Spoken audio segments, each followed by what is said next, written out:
اور لکیلی ہم یہ کہیں گے کہ اس کا جو تشخیص ہے اس میں کوئی ہارڈ اینڈ فاسٹ بہت بڑی بہت مشکل چیزیں نہیں آتی. ہم فیمیلز کو گائیڈ کرتے ہیں کہ کیا تبدیلیاں ہیں, کیا چینجز ہیں جو آپ اپنے آپ میں دیکھیں, تو اس کے لیے آپ ڈاکٹر سے رجوع کریں. لیکن prevention is better than cure, احتیاط علاج سے بہتر ہے. تو پہلی احتیاط جو میں ریکمینڈ کرتی ہوں, اور جو ڈاکٹر صاحبان دوسرے بیٹھے ہیں وہ ایگری کریں گے اس بات سے, کہ سب سے پہلی احتیاط سیلف اسسمنٹ ہے. سیلف اسسمنٹ سے مراد یہ کہ اپنے آپ کو جانچنا. نارملی ہم ریکمینڈ یہ کرتے ہیں فیمیلز کو کہ 20 سے 40 سال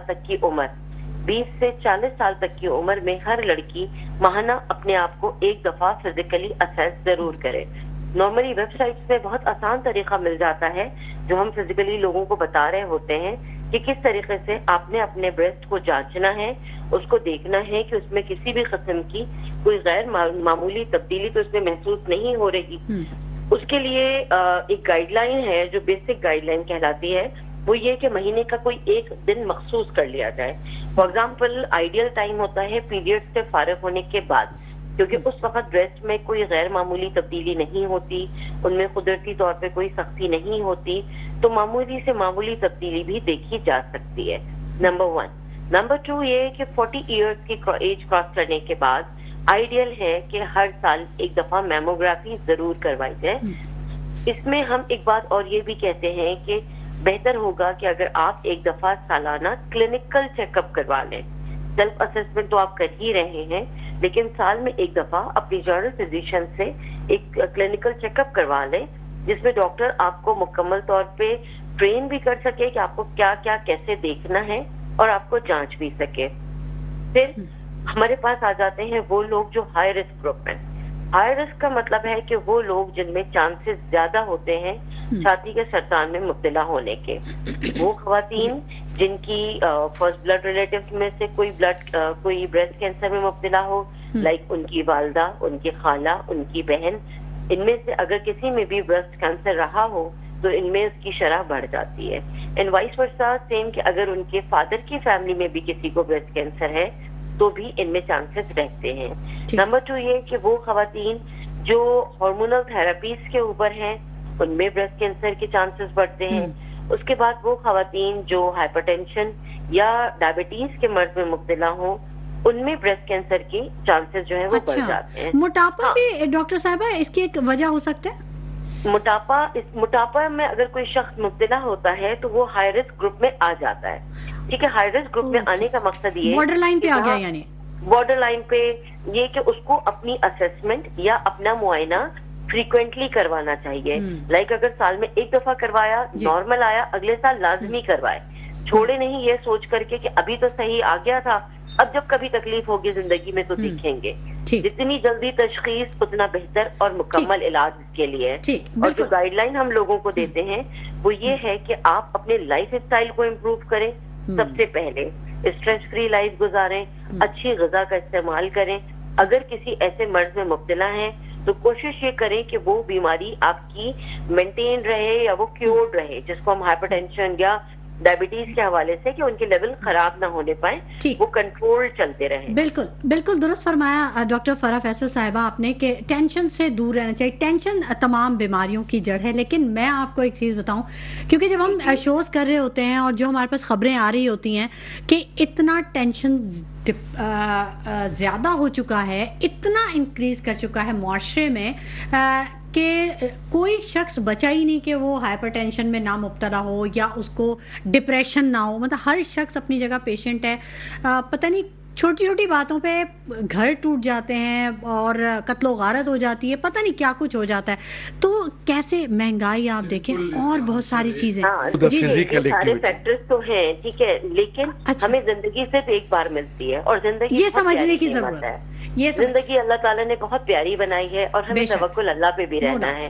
اگر ہم یہ سوچیں کہ ہر چیز فقط ہمارے اختیار میں ہے تو یہ ممکن نہیں. آج اگر میں ایک پری نرسری کے بچے سے بھی پوچھوں گا نا کہ تم خوش ہو, تو وہ کہے گا نہیں بڑی ٹینشن ہے, ٹیچر نے بڑا ہوم ورک دیا ہے. تو ٹینشن تو زندگی کا حصہ ہے ایگزیکٹلی, لیکن پازیٹیو ڈائریکشن میں زندگی کو گزارنا وہ تو ہمارے اختیار میں ہے.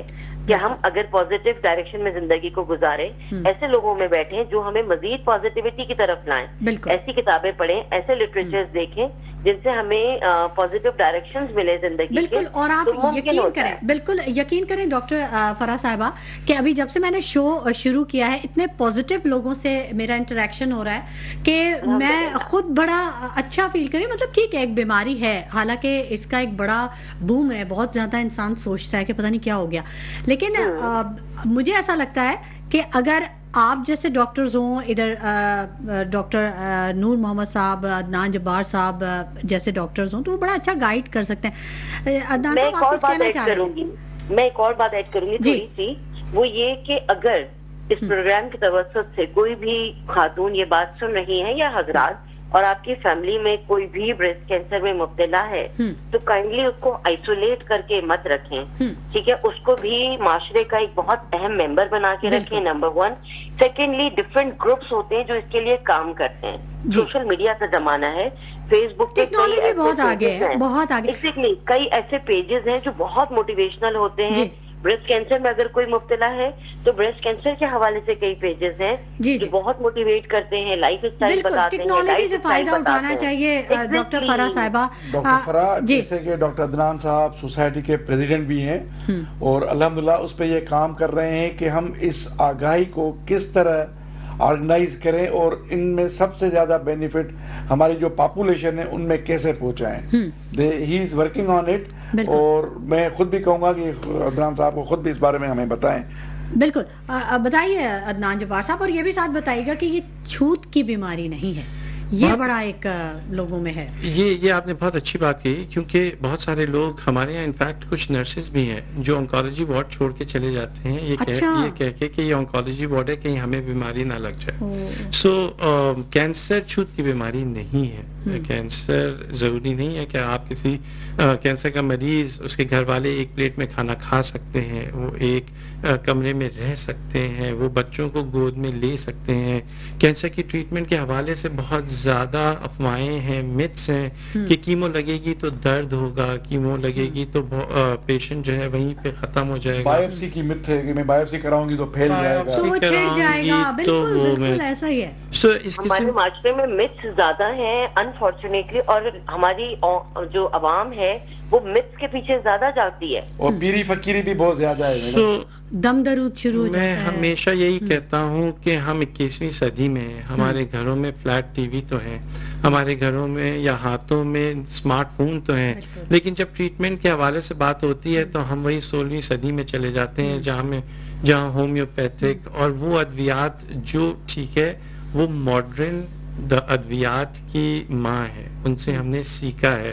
لیکن اس کا مطلب یہ نہیں ہے کہ آپ اپنا علاج جو ہے وہ کبوتر کے پہ نہیں جانا چاہیے، سیلف میڈیکیشن نہیں کرنی چاہیے. اور وہ امی نے کہا تھا، دادی نے کہا تھا، وہ چیزیں جو ہیں وہ زیادہ نقصان کرتی ہیں. بالکل، وہ آپ سر درد کے لیے استعمال کر سکتے ہیں، پیٹ خراب ہو تو کر سکتے ہیں، دانت میں درد ہو تو لونگ رکھ سکتے ہیں، بٹ کینسر کا علاج ایسے نہیں ہوتا. وہ کسی بھی اسٹیج میں ہو اس کے لیے میڈیکیشن ضروری ہے پراپر. بالکل. اور ایک بات جو ڈاکٹر فرح نے کہی اس کو میں ایک بار پھر ریٹریٹ کروں گا کہ ایک بار آپ کینسر کے مرض کے بعد ان کا علاج مکمل کرنے کے بعد جب نارمل لائف میں آتے ہیں تو ہمارے معاشرے میں ان پیشنٹس کی ایکسیپٹنس نہیں ہے. وہ ان کو ہمیشہ مریض جو ہے ایک طرح سے کہہ کے ایک طرف الگ کر دیتے ہیں، وہ کبھی نارمل نہیں آتے، وہ آئسولیٹ ہو جاتے ہیں، سمجھتے ہیں کہ شاید مجھے کوئی بڑی بیماری ہو گئی ہے. اگنورنس شوہر کی طرف سے، ڈپریشن کی بنتی ہے کہ پوسٹ مرض بھی جو ڈپریشن میں لوگ چلے جاتے ہیں اور ان کا لائف اسپین شاید اس لیے اور کم ہوتا چلا جاتا ہے. اگر ان کے ساتھ موٹیویٹرز ہوں جو ان کو موٹیویٹ کریں، ان کو آگے بڑھائیں، ان کو سپورٹ کریں، اور ایک یہ احساس دلانا بہت ضروری ہے کہ تم بالکل ٹھیک ہو. سو یہی وجہ ہے کہ پاکستان میں سپورٹ گروپس کی بے حد ضرورت ہے. کینسر سپورٹ گروپ، یہ ہم نے ایک جس زمانے میں خان میں تھا، خواتین کے لیے ہم نے ایک سپورٹ گروپ شروع کیا تھا، آئی ول اسٹے بیوٹیفل. یہ وہ سپورٹ گروپ تھا جس میں وہ مریض جن کی ٹریٹمنٹ ہو رہی ہے وہ آتے تھے. ٹھیک بالکل. ڈاکٹر عدنان جبار صاحب آپ کی بات کو مکمل کریں گے، لیکن وقت ہو گیا ایک چھوٹے سے بریک کا، ہمارے ساتھ رہیے گا.